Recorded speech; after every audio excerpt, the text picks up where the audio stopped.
किसी भी देश की सुरक्षा के लिए उसकी सरहद पर सेना लगाई जाती है ताकि वो किसी भी घुसपैठी को पकड़ सके और घुसपैठ को रोक सके, ताकि उस देश की सुरक्षा और संप्रभुता को सुनिश्चित किया जा सके। लेकिन क्या हो अगर कोई हमारे सौरमंडल में घुसपैठ कर जाए तो उसे कैसे पकड़ेंगे?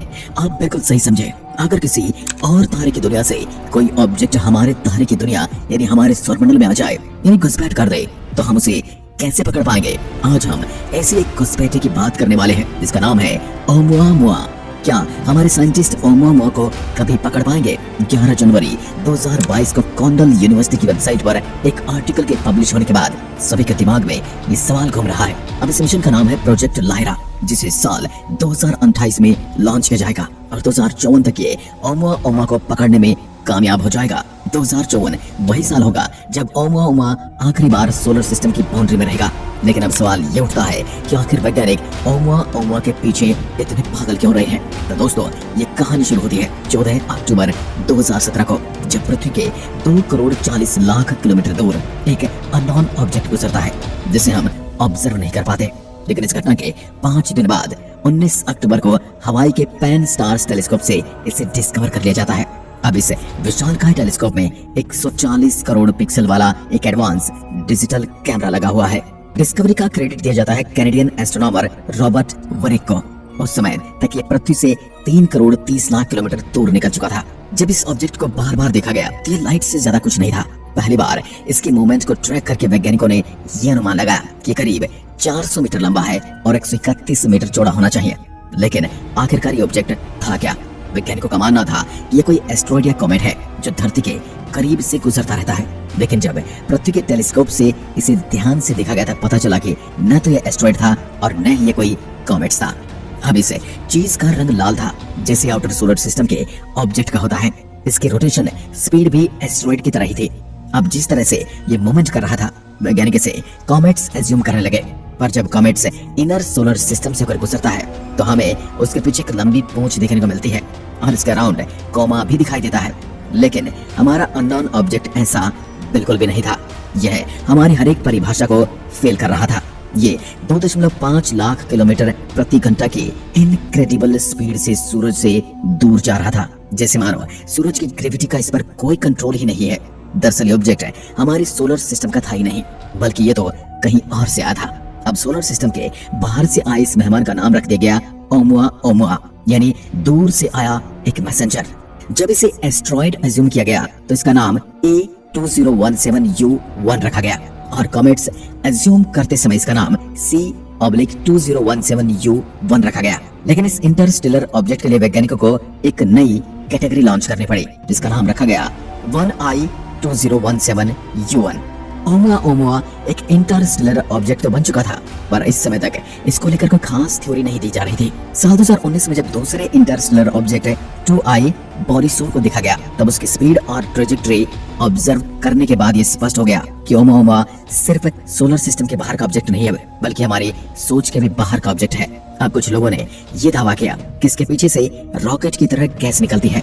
इसका शेप किसी शिकार की तरह था जो कि नेचुरल ऑब्जेक्ट में बहुत ही रेयरली देखने को मिलता है। चलो मान लेते हैं कि ये हमारे सोलर सिस्टम के बाहर से आया था, लेकिन न तो हमारे सोलर सिस्टम में इसकी कोई हिस्ट्री है और ये कौन से सोलर सिस्टम से आया है, इस सवाल का जवाब भी किसी के पास नहीं है।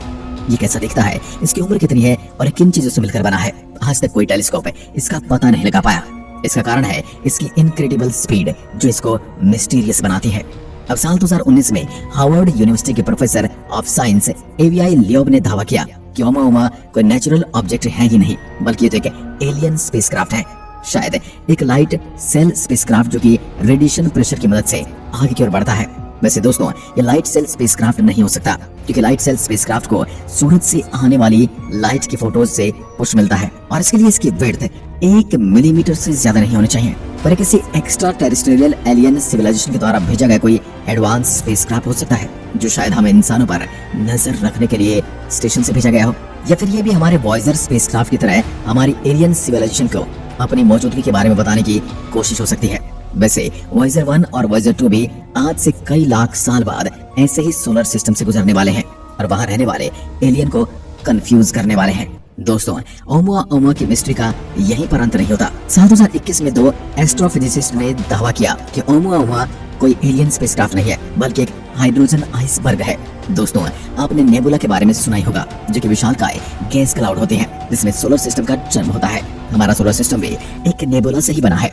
अर्ली सोलर सिस्टम में नेबुला की गैसेज एक जगह पर जमा होकर ऑब्जेक्ट का फॉर्मेशन किया करते थे, और ये प्राइमरीली हाइड्रोजन से ही बनते हैं।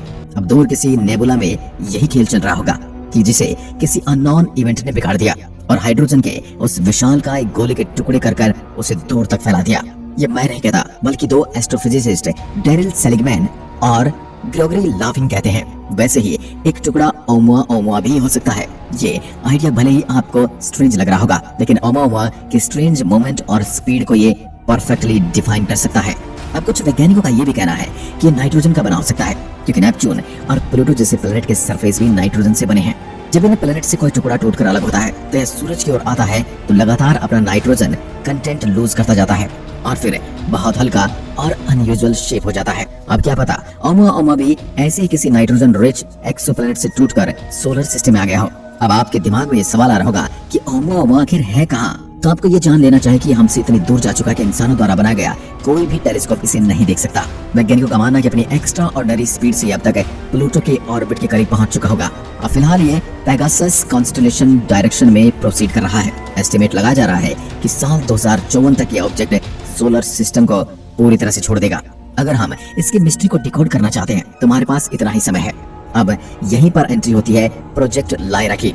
इनिशिएटिव फॉर इंटरस्टेलर स्टडीज नाम के एक यूके बेस ने नन फॉर प्रॉफिट कंपनी ओमुआ तक स्पेसक्राफ्ट भेजना और इसी मिस्टीरियस ऑब्जेक्ट को कम से कम एक बार पास से देखने के लिए प्लानिंग कर रही है। ये कंपनी कई सालों से इंटरस्टेलर ट्रैवल में आने वाले चैलेंजेस के बारे में स्टडीज कर रही है। अब इनका एक एम्बिशियस यानी एक महत्वाकांक्षी मिशन है, जो प्रोजेक्ट ड्रैगन फ्लाई, जिसमें कंपनी 100 साल के अंदर अल्फा सेंचुरी सोलर सिस्टम तक पहुंचने की टेक्नोलॉजी डेवलप करना चाहती है।